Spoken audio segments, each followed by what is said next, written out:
Hello students, welcome to Palm Institute. Student, आज हम अपने सिलेबस का पहला टॉपिक है, पहली क्लास हम शुरू करने जा रहे हैं। और पहली क्लास जो रहेगी हमारे लिए सेट की रहेगी। सेट या जिसको हिंदी में हम समुच्चय भी बोल सकते हैं।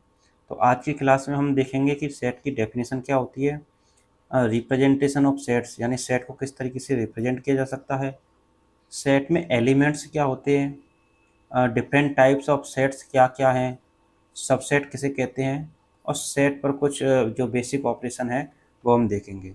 तो शुरू करते हैं हम सबसे पहले बेसिक डेफिनेशन से कि सेट होता क्या है। तो सेट की डेफिनेशन होती है a well defined collection, a well defined collection of distinct objects, distinct objects is called a set, is called a set. अभी देखिए, इसमें आपको थोड़ा सा जो है, मैं पेन टूल पहले मैंने इतना ज़्यादा यूज नहीं किया है, तो थोड़ी सी आपको हैंड राइटिंग में शुरू में कुछ प्रॉब्लम हो सकती है, क्योंकि मैं अभी इसको यूज कर ही रहा हूँ। मैं इसकी थोड़ी सी थिकनेस इसको इंक्रीज कर देता हूँ से, तो शायद आपको बेटर दिखाई दे। अब आई थिंक बेटर दिखाई देगा। तो इसमें थोड़ी सी आपको दो चार क्लासेज में, दो चार लेक्चर में आपको एडजस्ट करना पड़ सकता है, थोड़ा आप कॉपरेट कीजिए। तो a well defined collection of district object, इसमें तीन टर्म हैं जो हमको देखनी है। पहली टर्म क्या है? Well defined. वेल डिफाइंड का मतलब क्या हुआ कि उसको हिंदी में हम देखें तो अच्छी तरह से डिफाइन किया हुआ। अपनी अच्छी तरह से डिफाइन किया हुआ का क्या मतलब है? मतलब ये कि there is no confusion, there is no confusion, कोई भी कन्फ्यूजन हमें ना रहे। अब सेट क्या है? कलेक्शन है। कलेक्शन का मतलब किसी चीज़ों को इकट्ठा करके मान लो अपने बॉक्स में डाल दिया, तो आपका एक कलेक्शन हो गया। जैसे सेवन, सबसे सिंपल एग्जाम्पल हम लेते हैं, 7 डेज ऑफ वीक या डेज ऑफ वीक, वो क्या हो जाएंगे? सप्ताह के 7 दिन, 7 डेज ऑफ वीक वो हो जाएंगे अपना। मंडे से अगर हम शुरू करते हैं, मंडे, ट्यूसडे, और या वेंसडे, और इस तरह से जाते हुए हम संडे तक अपने जो 7 डेज हैं उनका एक कलेक्शन हो गया। अब ये 7 दिन है, इसका कलेक्शन आप चाहे इंडिया में बनाओ, चाहे आप पाकिस्तान में बनाओ, चाहे यूएसए में, चाहे यूरोप में, कहीं भी वो हमेशा सेम ही रहेगा। नाम अलग अलग हो सकते हैं लेकिन कलेक्शन सेम ही रहेगा। हमें पता है कि कौन कौन से एलिमेंट, कौन कौन सी जो आपके वर्ड हैं या कौन कौन से डे हैं वो इसमें आएंगे, उसमें कोई कन्फ्यूजन नहीं है। हमें पता है कि इसमें जनवरी नहीं आएगा क्योंकि जनवरी एक डे नहीं है, या इसमें लॉइन नहीं आएगा, शेर वो नहीं आएगा क्योंकि वो इसका ऑब्जेक्ट नहीं है। और जैसे आप कोई भी, जैसे नदी है, नदी इसमें नहीं आएगी क्योंकि वो 7 डेज ऑफ वीक में नहीं आती है। इसका मतलब क्या हुआ? इसका मतलब ये रहा कि जो भी हम कलेक्शन बना रहे हैं उसको वेल डिफाइन कर दिया, यानी हमें कोई कन्फ्यूजन नहीं है कि कोई भी चीज़, कोई भी शब्द, कोई भी एलिमेंट इसमें आएगा या नहीं आएगा। यानी इसमें आने में और नहीं आने में कोई कन्फ्यूजन नहीं है। जैसे कि प्राइम नंबर्स, एक और सेट बनाते हैं हम, prime numbers less than 10, less than 10, 10 से छोटे प्राइम नंबर क्या हो जाएंगे? 2, अपना 3, 5 एंड 7, ये अपने प्राइम नंबर हैं जो 10 से छोटे हैं। अब इसमें कोई कन्फ्यूजन नहीं है, ये यही रहेंगे। आपको पता है इसमें 11 नहीं आएगा तो नहीं आएगा, 10 नहीं आएगा तो नहीं आएगा, इसमें 6 है, 6 है, नहीं आएगा तो नहीं आएगा। तो no confusion, there is no confusion, इसका मतलब है well defined. There is no confusion whether the given element या given object belong to the set और नॉट। किसी दिए हुए सेट में जो एलिमेंट या ऑब्जेक्ट है वो बिलोंग करेगा या नहीं, इसमें कोई कन्फ्यूजन नहीं होना चाहिए। इसको लिखने के लिए हम नॉर्मली ये जो ब्रैकेट है इस टाइप का, जिसको हिंदी में मजला कोष्टक भी बोल देते हैं, इसका हम यूज करते हैं। ये ऐसा स्टैंडर्ड फॉर्म है, इसको मान सकते हैं, क्योंकि ज़्यादातर बुक्स में ये यूज किया जाता है।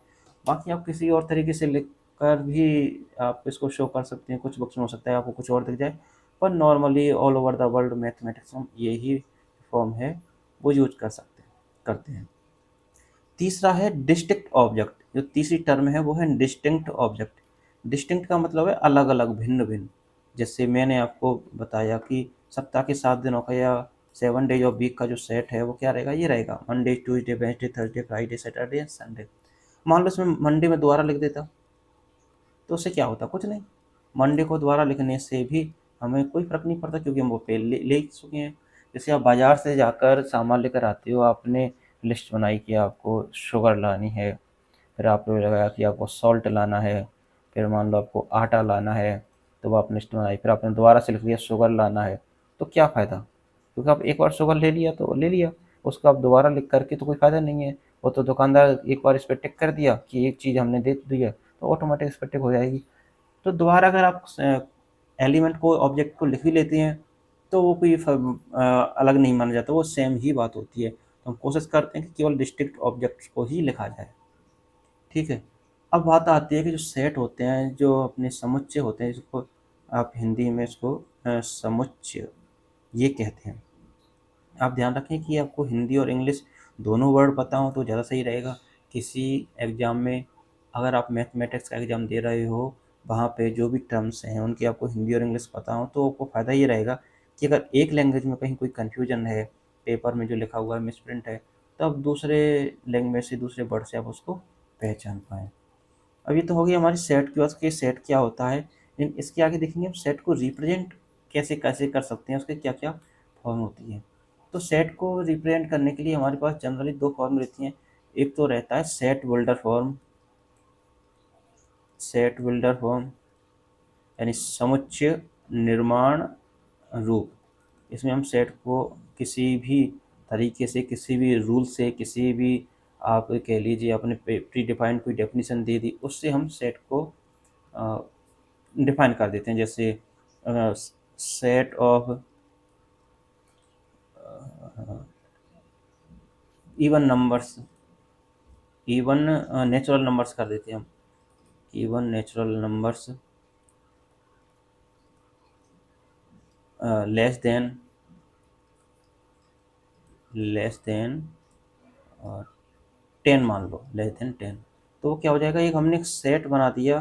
तो उसमें हमने क्या किया कि एक सेट में एक्स हमने ऐसे ऐसे एलिमेंट ले लिए जो कि नेचुरल नंबर हैं, सच दैट एक्स लेस देन 10 है and x is an even number.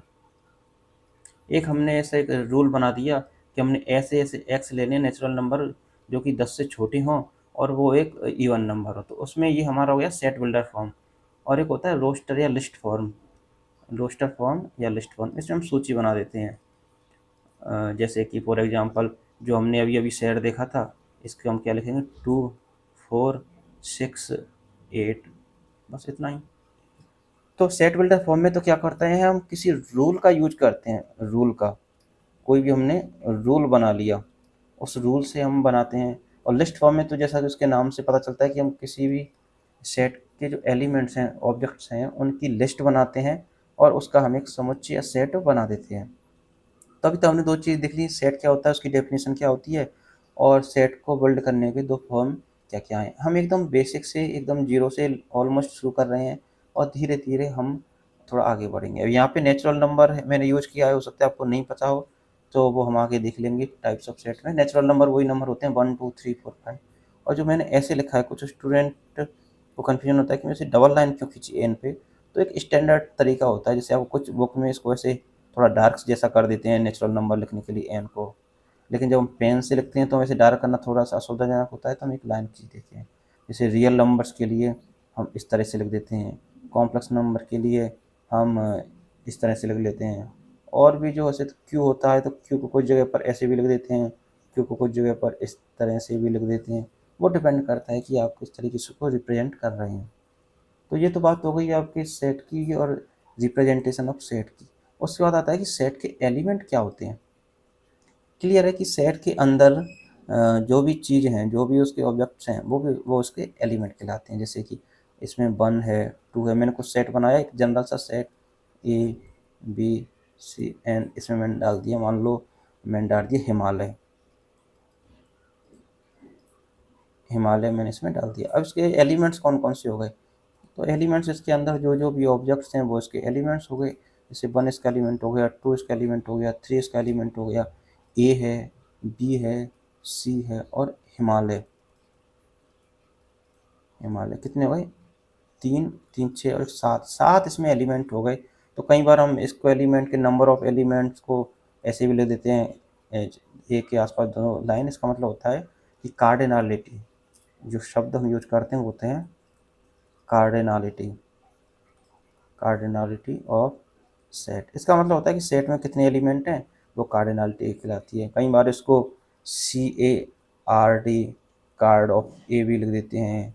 कई बार आप इसमें देखेंगे तो आपको जो नंबर है वो ए भी लिख देते हैं। वो किसी तरीके से लिख सकते हैं। ये हो गया अपना 7 या 7। तो ये अपने एलिमेंट्स हो गए, कार्डिनलिटी ऑफ सेट हो गई। मैं फिर से आपसे कहना चाहता हूँ कि जो ये टूल मैं यूज कर रहा हूँ स्क्रीन पर लिखने का, ये मैं पहली बार ऐसे लिख कर आपको बताने की कोशिश कर रहा हूँ। तो इसमें मेरा अभी थोड़ी सी प्रैक्टिस कम है। अब थोड़ी सी इसकी हैंड राइटिंग है, उसको माइंड ना करें, कुछ आप कॉपरेट करें। बाद में जैसे जैसे 2-4 क्लासेस के बाद मुझे उम्मीद है कि आपको हैंड राइटिंग में प्रॉब्लम नहीं आएगी। तो ये हो गए अपने एलिमेंट सेट के। अब देखते हैं टाइप्स ऑफ सेट्स। सेट की बेसिक टाइप क्या क्या होती हैं। तो एक अपने पास जैसे कहलाता है phi, empty set. Empty set अपने पास एक सेट होता है, एम्प्टी सेट जिसको बोलते हैं फाई से। और इस सेट क्या होता है, एक ऐसा सेट जिसमें कुछ भी नहीं हो, खाली। ये सेट ऐसा है जिसको फाई से जनरली हम डिनोट करते हैं। तो इसमें कुछ भी नहीं है, खाली सेट, इसमें कोई भी एलिमेंट नहीं हो। यानी कार्डिनलिटी ऑफ, अगर फाई की हम बात की जाए, फाई में कितने एलिमेंट है, तो ऑब्वियसली 0 एलिमेंट है। मतलब 0 जो एलिमेंट है वो फाई के अंदर नहीं है, और फाई में नंबर ऑफ एलिमेंट्स है वो 0 है। तो ये अपना हो गया टाइप्स ऑफ सेट्स में। एक अपना एम्प्टी सेट हो गया। एक आप देखना चाहो तो यूनिवर्सल सेट। यूनिवर्सल सेट का मतलब होता है कि ऐसा सेट जिसमें आपके जिस भी आप स्पेस में बात कर रहे हो उसके सारे सेट्स का कलेक्शन या सारे एलिमेंट्स का कलेक्शन। जैसे आप ह्यूमन की बात कर रहे हो, मान लो ह्यूमन, अब उसके अंदर आप बात कर रहे हो मैन की, मैन का एक सेट बना दिया, वोमेन का एक सेट बना दिया, मैन कर देते हैं। या आपने इंडियन का एक सेट बना दिया, और इसमें आपने एक सेट बना दिया उसका जो इंडियन नहीं है, नॉट इंडियन पीपल का एक सेट बना दिया। तो वो सारे सेट हैं वो किसके हिस्से हैं, उसमें सारे ह्यूमन आपने इकट्ठे कर लिए। एक बार आपने सारे मनुष्य इकट्ठे कर लिए, और उसके अंदर आपने ऐसे मैन का सेट बनाया, वुमेन का सेट बनाया, इंडियन का सेट बनाया। आपने नॉट पीपल जो नॉट पीपल या नॉट इंडियन पीपल उसको कर देते हैं, थोड़ा यहाँ पे ठीक रहेगा। नॉट इंडियन पीपल का आपने सेट बनाया। तो ये सब सेट में जो भी एलिमेंट है वो ह्यूमन है। तो हम ये मान के चलते हैं कि ह्यूमन है वो अपना यूनिवर्सल सेट हो गया। लेकिन जब हम लिविंग ऑब्जेक्ट्स की बात करेंगे, लिविंग ऑब्जेक्ट्स की बात करेंगे, तो फिर अपना जो ह्यूमन वाला सेट है वो यूनिवर्सल सेट नहीं रह जाएगा। फिर उसमें लिविंग ऑब्जेक्ट्स आ जाएंगे यूनिवर्सल सेट्स में, जिसमें शेर भी होगा, कुत्ता भी होगा, डॉग होगा, आपके माउस होंगे, और भी जो जितने भी जीव जंतु हैं वो सारे होंगे जो लिविंग ऑब्जेक्ट्स में हैं। इसमें आपको पेड़ पौधे भी आ जाएंगे, बाकी सारी चीज़ इसमें आ जाएंगी। तो वो फिर यूनिवर्सल सेट हो गया। तो दो टेस्ट सेट हमने नॉर्मली देखे हैं कि एम्प्टी सेट क्या हो गया, यूनिवर्सल सेट क्या हो गया। इसके अलावा कुछ स्टैंडर्ड सेट और होते हैं। स्टैंडर्ड सेट भी कुछ होते हैं, जैसे कि नेचुरल नंबर का सेट, अपने रियल नंबर का सेट, आपके जो हो गया इरेशनल रेशनल नंबर का सेट, और इस टाइप के कॉम्प्लेक्स नंबर का सेट। वो सारे सेट भी आपको देखने को मिल सकते हैं। तो उसके बारे में हम आगे थोड़ा सा डिस्कस करेंगे। लेकिन इससे पहले हम जो है सबसेट देख लेते हैं। सबसेट क्या होता है। मान लो एक कोई सेट है जिसमें है, एग्जाम्पल से इसको समझते हैं। मान लो उसमें 3 ऑब्जेक्ट हैं, ए बी एंड सी, और बी हमने सेट बनाया। तो उसमें मान लो हमने एलिमेंट होती है ए एंड सी। तो हम कहेंगे कि बी है वो ए का सबसेट है। ये जो साइन है वो सबसेट को रिप्रेजेंट करने के लिए हम यूज करते हैं। जिस तरफ ये 3 पॉइंट हैं वो बड़ा सेट होता है, जिस तरफ ये थोड़ा सा घुमाव वाला एरिया है वो आपका छोटा सेट होता है। सबसेट का मतलब यही है कि एक आपने बड़ा बॉक्स था, उसमें कुछ सामान रखे थे, कुछ चीज़ें रखी हुई थी, और आपने एक छोटा सा कोई बॉक्स लिया, उसमें से कुछ सामान निकाल के हमने इसमें रख दिए, तो ये आपका सबसेट हो गया। डेफिनेशन की बात करें तो B is a subset of S, sorry A, B A का सबसेट होगा, B is a subset of A if X belongs to B then X belongs to A. ये इसकी ये मैथमेटिकल आप डेफिनेशन लग सकते हैं कि जो जो एलिमेंट बी में आ रहा है वो सारे एलिमेंट ए में हो, यानी बी में हमने ए और सी लिया, तो ए बी सी इसमें आ गया, तो हम कह लेंगे कि बी है वो ए का सबसेट है, यानी उसके कुछ एलिमेंट को लेकर हमने सबसेट बनाया। एक सबसेट नहीं हो तो कैसे ले सकते हैं? एग्जाम्पल मान लो हमने एक सेट लिया सी, उसमें क्या क्या एलिमेंट हैं, ए है और डी है। अब क्या हुआ कि ए और डी इसमें तो हैं, ए बिलोंग्स टू सी, ये जो साइन है एप्सिलॉन जिसको बोलते हैं, इसका बिलोंग्स टू हमेशा बोल रहे हैं, नाम इस साइन का एप्सिलॉन है, यहाँ पर इसको बिलोंग्स टू बोलेंगे सेट में। इसका मतलब है कि ए जो है वो किस में है, सी में है, इसके अंदर ये है, सी के अंदर ए है, इसलिए इसको बिलोंग्स टू से हमने डिफाइन कर दिया। तो ए बिलोंग्स टू सी है और ए बिलोंग्स टू अपना ए भी है। लेकिन जो डी है, डी बिलोंग्स टू सी है, लेकिन डी डजेंट बिलोंग टू ए है। इसको मैं थोड़ा सा ठीक कर देता हूँ, डी डजेंट बिलोंग टू ये है, ए में ये एग्जिस्ट नहीं करता, यानी हमें एक ऐसा एलिमेंट मिल गया डी, स्मॉल डी, जो सी में है और ए में नहीं है। इसका मतलब क्या हुआ, जो सी है वो ए का सबसेट नहीं होगा। जितने भी एलिमेंट सी में है वो सारे ए में हो, तब तो सी ए का सबसेट हो जाएगा। अब एक बात आती है कि ए के सारे एलिमेंट तो ए में हैं, तो क्या ए का खुद का सबसेट होगा? हाँ बिल्कुल, ए जो है उसके सारे एलिमेंट ए में हैं, तो ए खुद का सबसेट हो जाएगा। फाई है, फाई में कोई भी एलिमेंट नहीं है, इसका मतलब फाई के जितने भी एलिमेंट हैं वो ए में है, तो इसका मतलब फाई है वो सबका सबसेट हो जाएगा। यानी फाई एक ऐसा सेट है वो किसी भी सेट का सबसेट हो जाएगा। कोई भी आपने एक्स वाई जेड कोई भी सबसेट ले लिया, सेट ले लिया, उसका सबसेट फाई हमेशा हो जाएगा, क्योंकि इसमें कुछ है ही नहीं। सबसेट का बेसिक मतलब ये है कि आपने कोई बड़ा बॉक्स है, उसमें से कुछ एलिमेंट थे, एक छोटा बॉक्स बनाया, उसमें कुछ एलिमेंट डाल दिए, तो ये बड़े बॉक्स का छोटा सबसेट हो गया। तो ये बात हो गई हमारी सबसेट की, बात हो गई सबसेट क्या देते हैं। अब हम एक चीज़ और देख लेते हैं आज के लिए लास्ट, सेट के ऑपरेशंस क्या होते हैं। तो सेट के ऑपरेशन में हम बात करते हैं, एक तो होता है अपना यूनियन, यूनियन आपका रहता है, एक आपका रहता है इंटरसेक्शन, और एक होता है डिफरेंस, सेट का डिफरेंस। अभी देखिए कि हम इतना, इसको आपको लग सकता है कि हम इतना फास्ट क्यों चल रहे हैं। फास्ट इसलिए चल रहे हैं क्योंकि ये सारी चीज़ें आपने 11th-12th में या उससे पहले आपको अलग अलग लेवल पर आपने पढ़ी हुई होंगी, तो उसमें बहुत ज़्यादा डीप जाने की ज़रूरत है नहीं। हम उस हिसाब से पढ़ रहे हैं कि आपने कुछ नहीं पढ़ा हो तो आपको बेसिक आइडिया हो जाए, या फिर आपने काफ़ी टाइम हो गया हो तो आपको थोड़ा सा चीज़ें रिकॉल हो जाए, इसलिए हम थोड़ा सा इनको देख रहे हैं। बाकी सारी चीज़ें आपको आती हैं, मैं मान के चल रहा हूँ, तो मैं बहुत जल्दी जल्दी इसको बताने की कोशिश कर रहा हूँ। तो एग्जांपल्स ले लेते हैं। मान लो ए है, उसमें एलिमेंट हैं ए बी सी 1 2। बी है, उसमें एलिमेंट हैं सी डी 1 3 4 एंड 5। ये हमारे पास दो सेट दिए हुए हैं, एक सेट दिया हुआ है ए, एक सेट दिया हुआ है बी। तो इनके यूनियन का मतलब क्या होता है? यूनियन को दर्शाते हैं A union B. A union भी ऐसे सेट ऑब्जेक्ट्स का कलेक्शन होगा जो एलिमेंट ए में भी आ रहे हैं बी में भी आ रहे हैं, उनको इकट्ठा करके हमने एक सेट बना लिया, जैसे A B C D 1 2 3 4 and 5। तो कुछ नहीं है, उसके ए के जितने भी एलिमेंट है वो, बी के जितने भी एलिमेंट है वो, उनको इकट्ठा करके एक सेट बना दिया, उसका यूनियन हो गया। एक होता है इंटरसेक्शन, जो अभी हम बात कर रहे थे, इंटरसेक्शन। इंटरसेक्शन इसको हम किससे रिप्रेजेंट करते हैं? A intersection B. ये जो साइन होता है इसको हम बोलते हैं इंटरसेक्शन। साइन को इंटरसेक्शन नहीं बोलते हैं, यहाँ पे जो यूज है जिसको वो साइन रिप्रेजेंट कर रहा है वो इंटरसेक्शन है। इंटरसेक्शन का मतलब उन दोनों में जो एलिमेंट कॉमन हो। जैसे मैं आपको एक अलग अलग कलर से दिखाने की कोशिश करता हूँ। ये सी है, सी इसमें भी है और इसमें भी है, अपना जो है 1 है इसमें भी है, इसमें भी है। तो ये अपना सी और 1 ये 2 एलिमेंट ऐसे हो गए जो ए में भी है और बी में भी है। ऐसे एलिमेंट का कलेक्शन जो दोनों सेट में हो वो उसका इंटरसेक्शन कहलाता है। एक होता है ए माइनस बी।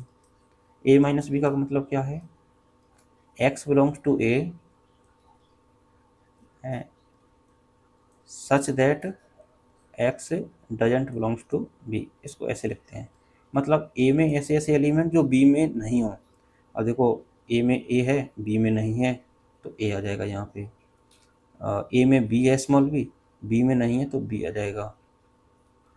हाँ, अपने सी में जो सी है वो ए में है बी में भी है तो सी नहीं आएगा क्योंकि उसको माइनस कर दिया, एक तरह से हटा दिया। 1 है 1 बी में भी है तो 1 को नहीं ले सकते। 2 है ए में और 2 बी में नहीं है तो 2 लिख देंगे। यानी ऐसे ऐसे एलिमेंट्स, ए के वो सारे एलिमेंट जो बी में नहीं है, यानी इसमें से वो एलिमेंट जो इसमें है उनको हटा दिया, बाकी जो बचा उसको हम ए माइनस बी से रिप्रेजेंट करते हैं। ये कहलाता है अपना सेट का डिफरेंस। और क्लियर सी बात है कि A minus B is not equal to B minus A. हाँ, यूनियन में भी देखो ए यूनियन बी इक्वल होता है बी यूनियन ए के, और ए इंटरसेक्शन बी ये इक्वल होता है बी इंटरसेक्शन ए के। ये एकदम बेसिक सी बातें जो भी आपको पता होंगी। तो ये तो अपने आज हमने जो चीज़ें देखी थी वो रही थी कि सेट क्या होता है, सबसेट क्या होता है। हमने क्या पढ़ा था कि जो सेट है सेट क्या होता है, सबसेट क्या होता है, उसके एलिमेंट्स क्या होते हैं वो हमने देखा। अपने रिप्रेजेंटेशन देखा, रिप्रेजेंटेशन कैसे होता है वो हमने सेट का देखा। और हमने क्या देखा कि टाइप्स को देख ली, 2-3 टाइप देख लिए types of set. Standard set हमने नहीं देखे हैं, ये टाइप्स ऑफ सेट हमने बेसिकली देखे हैं कि कैसे हो सकते हैं। और लास्ट में हमने कुछ ऑपरेशंस देखे थे सेट के। अब आगे जो क्लास होगी, आगे जब भी हम क्लास अपलोड करेंगे तो उसमें हम क्या देखेंगे कि स्टैंडर्ड सेट वो क्या क्या होते हैं, और उसके अलावा सेट से रिलेटेड कुछ और चीज़ें, कुछ और एग्जांपल हम देखेंगे। फिर हम आगे क्लास में डिस्कस करते हैं आगे की चीज़ें। तो आप ये क्लास अगर आपको पसंद आई आई हो तो आप बताइए कि क्या थी। अगर आपको कुछ चेंजेस चाहिए तो वो भी आप बताइए, वो हम इस पर डिस्कस करेंगे। और अगर आपको ये क्लास ठीक लगी है तो आप अपने दोस्तों के साथ जो प्रिपरेशन कर रहे हैं उनके साथ शेयर कीजिए। बाकी अगर आपको कुछ भी चेंजेस चाहिए तो हम उस पर डिस्कस कर सकते हैं। क्लास की स्पीड है वो अगर आपको स्लो लगी हो या फास्ट लगी हो वो भी हम देख लेंगे। बाकी स्पीड का ऐसा है कि अभी ये सिंपल टॉपिक है, शुरुआत है, तो इसमें हम थोड़ा सा फास्ट चल रहे हैं। बाकी जैसे जैसे टॉपिक थोड़ा ऐसा आएगा जिसमें हमको समझने की ज़्यादा ज़रूरत होगी, हम वहाँ पर जो अपनी स्पीड है उसको थोड़ा सा स्लो कर देंगे। ठीक है स्टूडेंट, तो आज की क्लास में सिर्फ इतना ही। बाकी हम देखते हैं आगे की क्लास में।